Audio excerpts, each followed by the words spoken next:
שלום ישראל, מה שלומך היום? בסדר? ברוך הבא. כמו בכל יום, גם היום ישראל פרידמן משדרות הגיע לבית התמחוי בעיר. פשוט כי אין לו ברירה אחרת. אין לי מי שיעשה לי אוכל, ואני בא פה.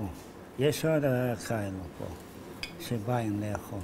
עשרות אנשים שנמצאים במצוקה כלכלית מגיעים לכאן עם ישראל, תמיד באותה שעה בצהריים, לאכול.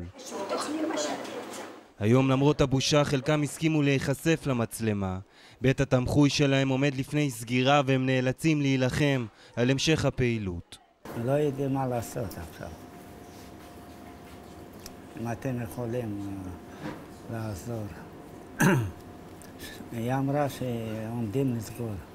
למה? אני לא מבין למה. מחפשים אוכל, רק אוכל. מהפחד, מהמתח. למה? כי אין? פחד, אין. הלוואי ולא יסגרו. זו לא הפעם הראשונה שבית התמחוי היחיד בשדרות נמצא בסכנת סגירה, אבל הפעם המצב קשה במיוחד.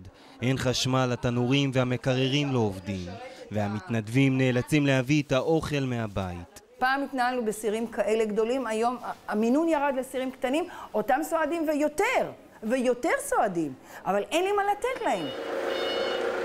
ארגזי הירקות האחרונים שהגיעו נפרקים במחסן של מרכז חסד, שמפעיל בעזרת כמה מתנדבים את בית התמחוי ומחלק כל שבוע מנות לכ-600 משפחות. אין תרומות. מהרגע שפסקו הקסאמים, נגמרו התרומות. השתמשנו במה שהיה, כרגע אין. כבר חודש אין כסף לשלם בעבור תיקון המקפיא הגדול, והמחסן כמעט ריק ממזון.